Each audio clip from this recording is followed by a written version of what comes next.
Hey everyone, thank you so much for joining me for another patron-only video, and today we're going to be talking about billionaire wife-daughter content, or what I would like to call cursed content. So this kind of content started getting recommended to me on Instagram. I don't actually have an Instagram, but the company that I work for, I manage their Instagram, so sometimes I scroll on there.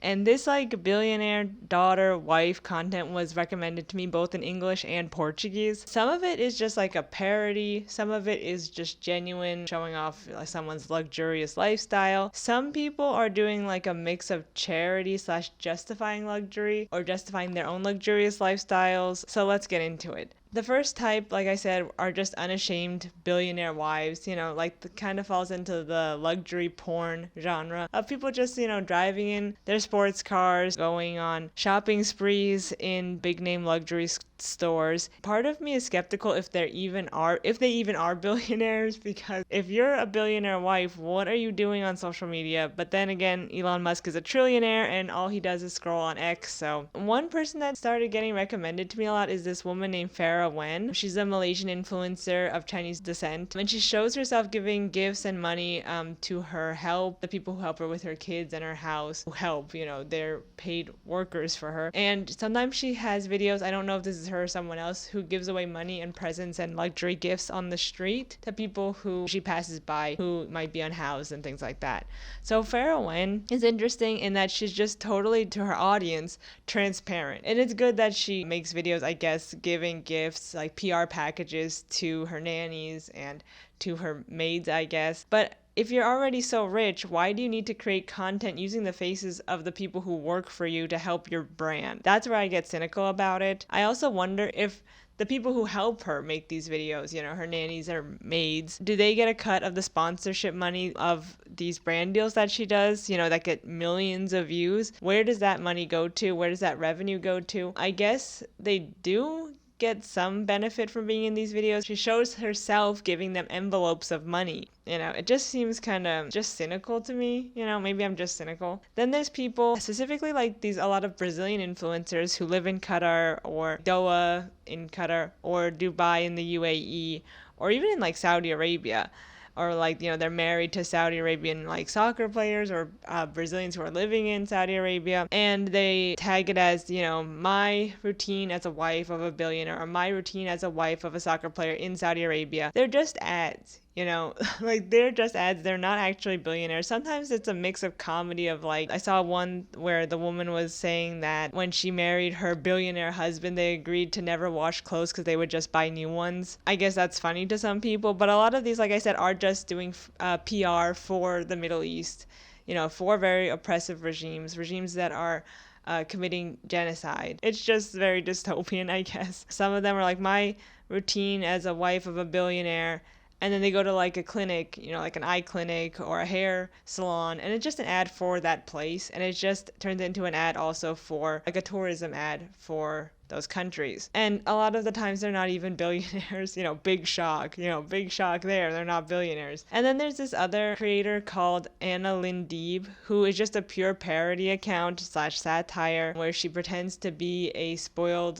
billionaire's daughter, and it's just ads. Her account now is just totally sponsored. I don't know if it started out as being genuine critique of the rich, but it's just kind of dwindled down to just being ads and sponsored content. Big shock. And what's even weirder is that so many people think that this is real.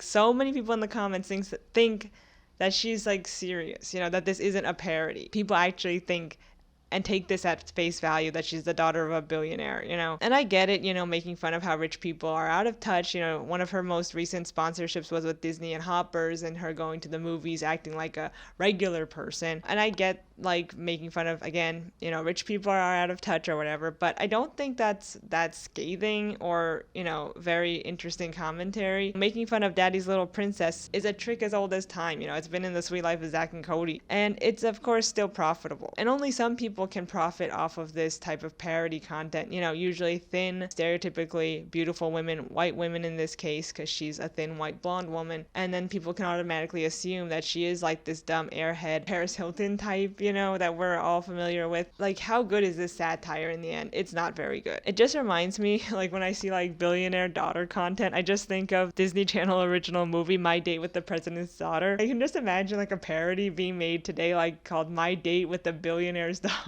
or something. Someone make a parody of that. And then there's this other, like, I guess more again parody or satire kind of post that's been going around on Instagram called Plan A, C, D, and E trend. Plan A is married with kids. Plan B is with multiple men.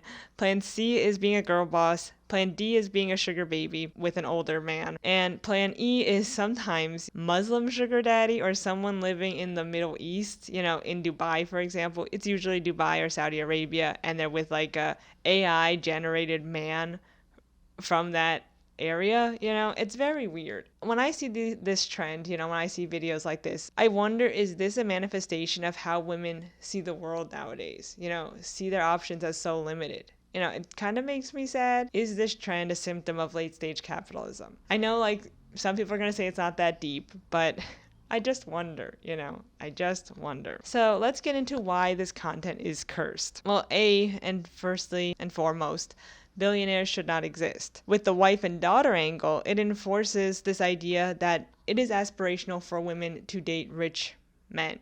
You know, to be attached to a man who has more wealth than you. And even when we mock it, the people in the videos are still living in luxury. They're still married to very wealthy men in the Middle East or wherever they happen to be from. Sometimes it's New York. And they're still living in luxury, doing brand deals, getting these sponsorships. How can they really mock billionaire content, you know, when they're profiting off of this idea that billionaires should exist? Entertainment in late stage capitalism, as far as I've seen on Instagram, has been reduced to just like these 30-second ads. Like, it's really sad that entertainment now, it's not primarily TV shows and movies that challenge us or even entertain us. It's just ads. You know, everything is sponsored. And it's just like, you start watching a video and then like maybe in the 10-second mark, you know, because these videos are only 30 seconds, it just starts selling you something. You know, it's just selling you something, and it's just so dystopian. I want to go into the fact that trophy wife and daughter content is not new. You know, this kind of content's been around since like The Real Housewives, since The Simple Life with Paris Hilton and Nicole Richie, since the early days of Keeping Up with the Kardashians when they still lived in a somewhat modest house, right? But this is the 2020s resurgence or rebrand post fourth wave feminism, where we've had this reckoning of like maybe women should be more equal to men, but it's been co-opted by capitalism. So now it's like billionaire aspirational wealth content. And I'm not in solidarity with all women, you know, like with billionaire wives. That's not freeing. And honestly, again, like I said earlier, even the mockeries of this content feel tasteless and hollow. They're not hitting the real issue, which is that billionaires aren't clueless, they aren't blameless, they are soulless. They are stealing from the masses, they're hoarding wealth and resources, and that they shouldn't exist. And in many ways, billionaire wife content can be seen as unassuming, you know, because, oh, they're just the wives of the billionaires. You know, they're using their womanhood as a shield from criticism, as if they're not the oppressor themselves, or they're not benefiting as a daughter of a billionaire. They're parody accounts.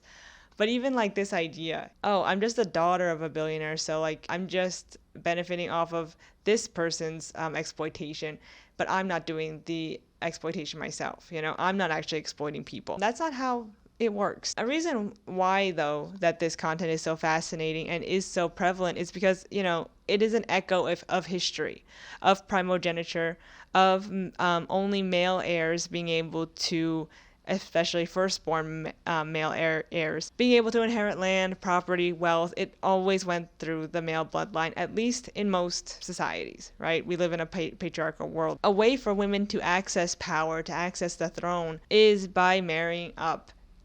You could say like hypergamy, or women in arranged marriages to powerful men. And then they can start having some of that power, and, you know, sometimes even being the power behind the throne or taking over when their husband dies over an empire. You know, we've seen this in history. That is like a reason why this content, I think, still exists, is that it's an echo of that history of when women didn't have access to power. So I can see why it's fascinating in that way, but we do not live in a world like that anymore, mostly. And also, no kings, no queens, no billionaires. So that's another part of it. Billionaires shouldn't exist, and women shouldn't use their womanhood as a shield of criticism for saying, "Oh, I'm just married to a billionaire." What can I do? Bezos' ex-wife who's giving a lot of her billions away, and I guess I want to say Melinda Gates, but I'm not sure. I'm glad that she has departed from Bill Gates and that Jeff Bezos' ex-wife is giving a lot of her wealth away, and they're actual billionaires' wives or ex-wives, and they're not making content or ads on Instagram. That's it for this one. Thank you guys so much for voting. Can't wait to see what the next month's topics are going to be, and thank you so much for supporting my work here. And I'm sorry I can't make full YouTube videos anymore, but I'm really happy to be making this Patreon content for whoever wants it.